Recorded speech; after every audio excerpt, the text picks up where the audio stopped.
History tells us that empires are built on the backs of soldiers and the blades of swords. History is wrong. Real power doesn't bleed, it counts. In the early 18th century, while Europe was still squabbling over scraps of territory, India was the economic engine of the world. It was a land of staggering wealth, a golden bird that everyone wanted to cage. But the keys to that cage weren't held by the Mughal emperors in their marble palaces. They were held by a single family of bankers who operated from the shadows. They were the Jagat Seths. The name literally translates to bankers of the world, and it wasn't an exaggeration. To understand their scale, you have to forget modern billionaires. The Jagat Seths were a fusion of the Federal Reserve, J.P. Morgan, and the Rothschilds, all rolled into one entity. They didn't just store gold, they controlled the flow of it. They managed the mints, they set the exchange rates and their bills of credit. The hundi were honored instantly from the spice markets of Dhaka to the trading floors of Persia. In a time before the telegraph or the internet, they moved money faster than kings could move armies. And because of that, they owned the kings.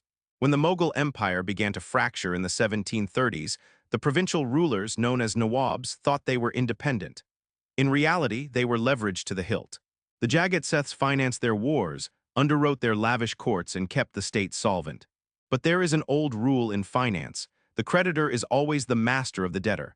Politics had become a subsidiary of finance. But by 1757, the portfolio was becoming too risky. The new Nawab of Bengal, Suraj-ud-Dawla, was volatile. He was bad for business. He threatened the intricate web of trade that the Seths had spent generations building. At the same time, a foreign corporation was looking to expand its market share, the British East India Company. Led by the ambitious Robert Clive, the British wanted a monopoly, but they lacked the funds to fight a sovereign ruler. They didn't have the capital to wage a war of conquest. The Jagat Seths, however, had liquidity to burn. They looked at the British and didn't see conquerors. They saw reliable business partners. They saw stability. And so, in the quiet, dim rooms of their palace, the bankers struck the ultimate deal. They would finance a regime change.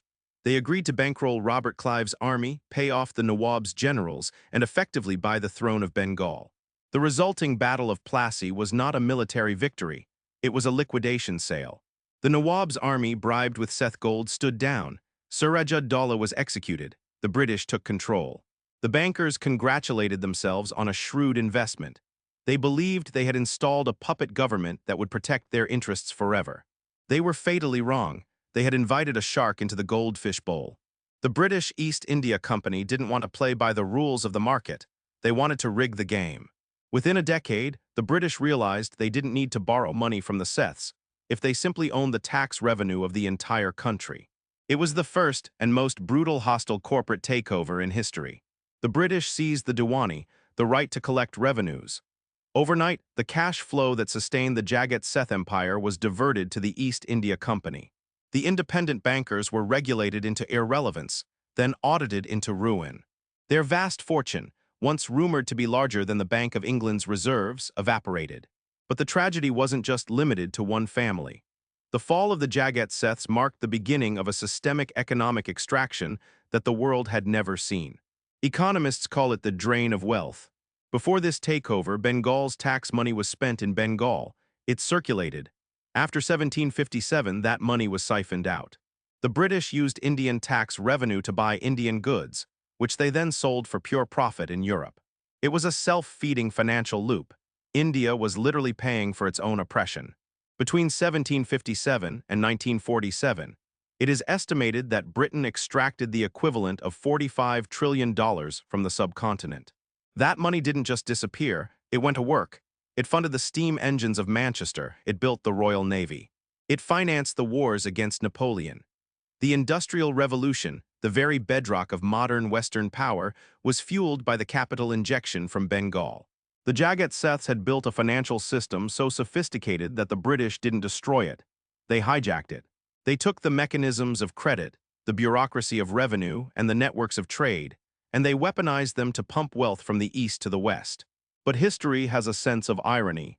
By the 20th century, the British Empire, bloated and overextended, fell victim to the same trap that destroyed the Mughals.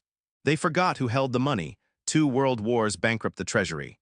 Britain ended up drowning in debt, dependent on American loans to survive. The financial gravity that had once shifted from Murshidabad to London shifted again. this time to New York. The story of the Jagat-Seths is more than a history lesson. It is a warning. It teaches us that money is the most powerful weapon on the battlefield, but it is also the most dangerous. The Seths believed they could control the sword with the ledger. Instead, they were cut down by the very forces they financed. Empires may rise on the strength of their armies, but they survive only on the strength of their balance sheets. And when the credit runs dry, even the mightiest monarchs fall.